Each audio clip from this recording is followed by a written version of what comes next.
Bismillahirrahmanirrahim. Assalamualaikum warahmatullahi wabarakatuh.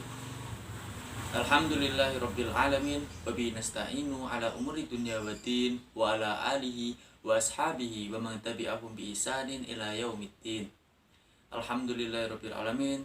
Pertama dan yang paling utama, marilah kita panjatkan puja dan puji syukur kita atas kehadirat Allah Subhanahu wa taala yang telah memberikan kita banyak sekali nikmat serta hidayat sehingga kita masih dipertemukan oleh Allah pada bulan Ramadan yang ke-1442 Hijriah pada tahun ini. Kedua kalinya tidak lupa marilah kita haturkan salawat serta salam kepada junjungan kita, suri tauladan kita Nabiullah Muhammad Sallallahu Alaihi Wasallam yang telah membawa ajaran agama Islam dari zaman jahiliyah menuju zaman Islamiyah. Bulan Ramadan, bulan yang penuh dengan kebaikan. Karena pada saat bulan Ramadan, Allah menutup pintu neraka dan membuka semua pintu surga. Hingga akhirnya, jika kita melakukan kebaikan, maka insya Allah akan dicatat pahala di sisi Allah. Dan insya Allah akan dilipat gandakan oleh Allah. Itu jika kita hanya mengerjakan kebaikan untuk diri kita sendiri. Namun bagaimana jika kita mengerjakan kebaikan dan kita juga mengajak orang lain agar mengerjakan kebaikan tersebut? Nah, dalam hal ini disebut dengan amar ma'ruf nahi mungkar.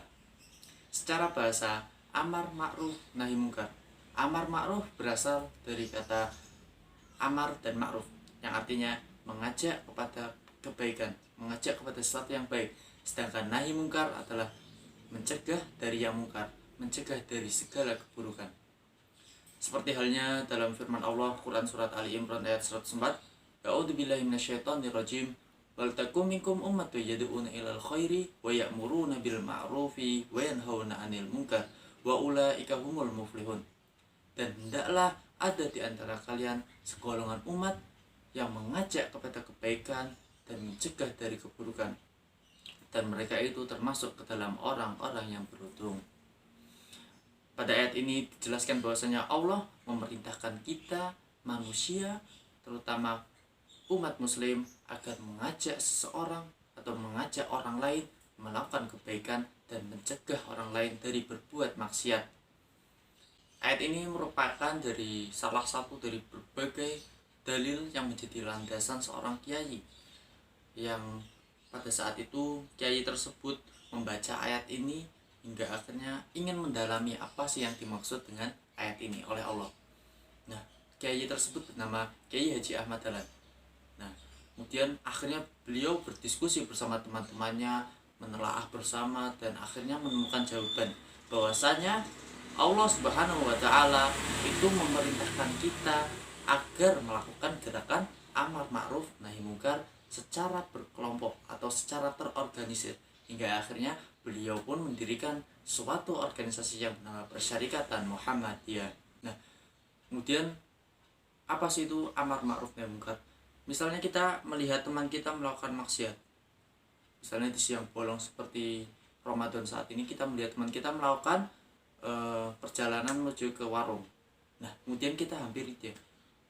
Jika dia menjawab dia hendak makan atau dia hendak batal puasa, maka disitulah kita harus mengingatkannya, yaitu melakukan nahi mungkar, mencegah dari yang mungkar agar dia tidak batal puasa.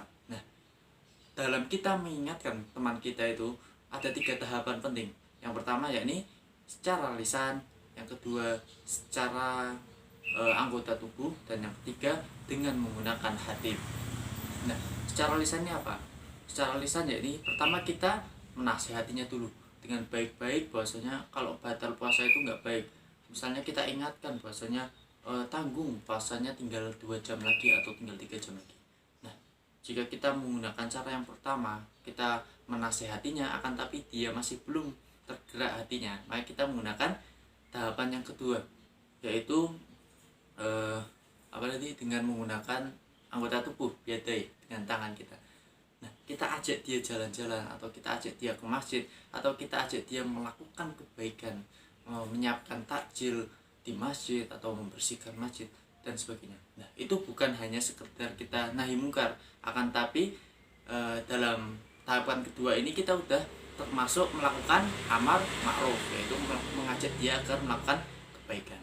Nah, jika kita sudah menggunakan dua tahap tadi akan tapi dia masih belum tergerak hatinya, maka kita hanya menggunakan satu cara terakhir, yaitu dengan selemah-lemahnya hati. Nah, kita tinggal tawakal aja pada Allah. Ya Allah, semoga temanku ini tersadar agar tidak batal puasa. Karena apa? Kita itu hanya diperintahkan untuk mengingatkan saja. Kita tidak boleh marah. Wa tawasau bil haqqi wa tawasau bis sabr. Saling mengingatkan dalam kebaikan dan saling mengingatkan dalam kesabaran. Jika dia tidak mau kita ingatkan, ya udah, kita diemin aja, kita sabar aja, nggak boleh marah. Ya, mungkin cukup sekian. Semoga dengan adanya kultum singkat ini secara daring dapat menjadi semangat kita dalam mengajak teman-teman kita atau mengajak saudara kita selama bulan Ramadan ini agar berbuat kebaikan. Mungkin cukup sekian dari saya. Nun wal qalami wa ma yasturun. Wabillahi taufiq wal hidayah. Wassalamualaikum warahmatullahi wabarakatuh.